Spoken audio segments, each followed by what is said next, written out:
నమస్కారం మిత్రులారా. నిన్న గౌరవ ముఖ్యమంత్రి గారు అసెంబ్లీ సాక్షిగా చాలా విషయాల్ని సవివరంగా మాట్లాడుతూ చెప్పినటువంటి విషయం మీ అందరికీ తెలుసు. అదేవిధంగా సంధ్యా థియేటర్ దగ్గర జరిగినటువంటి ఇన్సిడెంట్లో ఒక మహిళ చనిపోయినటువంటి విషయాన్ని, పోలీసులు వ్యవహరించినటువంటి తీరును, అదేవిధంగా ఓవైసీ గారు అడిగినటువంటి ప్రశ్నకు సమాధానంగా జరిగినటువంటి సంఘటన వివరాలన్నీ ఆన్ రికార్డ్ ఒక స్టేట్మెంట్ ముఖ్యమంత్రి చేయడం జరిగింది.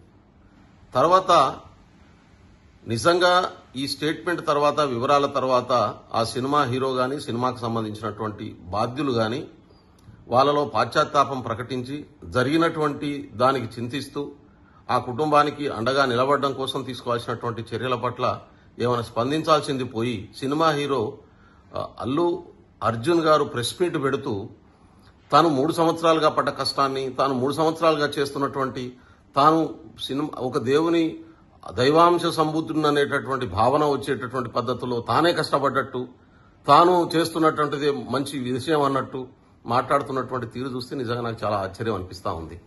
ఆయన ప్రవర్తనలో గానీ, ఆయన బాడీ లాంగ్వేజ్లో గానీ, ఆయన మాట్లాడుతున్నటువంటి తీరులో గానీ ఎక్కడ ఇంత పాశ్చాత్తాపం లేనటువంటి పరిస్థితి, అవగాహన లేనటువంటి పరిస్థితి, స్పష్టత లేనటువంటి పరిస్థితి చాలా స్పష్టంగా చెప్తుంది. ప్రభుత్వం వీళ్ళకు ఏమైనా ప్రత్యేక చట్టాలు లేనటువంటి విషయం అర్థం చేసుకోవాల్సినటువంటి అవసరం ఉంది. భారత రాజ్యాంగం ప్రకారం ఈ దేశంలో ఉన్నటువంటి పౌరులందరికీ ఒకటే చట్టం ఉంటుంది.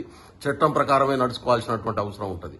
సినిమా హీరోలైనా, సెలబ్రిటీలైనా, ఇంకెవరైనా వాళ్ళకు ప్రత్యేకమైనటువంటి హక్కులు, చట్టాలు ఉండవనే విషయం తెలవకుంటే ఇంతకంటే దౌర్భాగ్యం ఇంకోటి ఉండదు. వాళ్ళు చేసినటువంటి తప్పుడు విధానాల వల్ల, తప్పుడు నిర్ణయం వల్ల మాస్ జనం ఉండేటటువంటి సంధ్యా థియేటర్ దగ్గరికి వచ్చి సినిమా చూడాలని అనుకోవడమే తప్పు.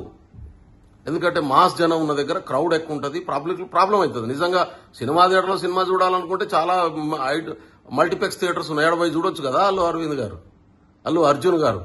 కానీ అవన్నీ వదిలిపెట్టి మాస్ దగ్గరికి వచ్చి వాళ్ళని ప్రొవోకేట్ చేసేటటువంటి పద్ధతిలో చేపులు ఇప్పడం, నేను అది తప్పు కాదన్నట్టు మళ్ళీ భావన చేయడం, మనిషి చనిపోయిన తర్వాత కూడా నాకు తెలియదని చెప్పడం, ప్రభుత్వం తరపునిచ్చినటువంటి అసెంబ్లీలో మాట్లాడినటువంటి స్టేట్మెంట్ ను కౌంటర్ చేసేటటువంటి పద్ధతిలో మాట్లాడడం, ఇవంతా కూడా అహంకారపూరితమైనటువంటి విధానం. చట్టం పట్ల గౌరవం లేకపోవడం, రాజ్యాంగం పట్ల గౌరవం లేకపోవడం, సానుభూతి లేకపోవడం, కనీసం పాశ్చాత్తాపం లేకపోవడం తెలియజేస్తే తప్ప ఇంకోటి కాదు.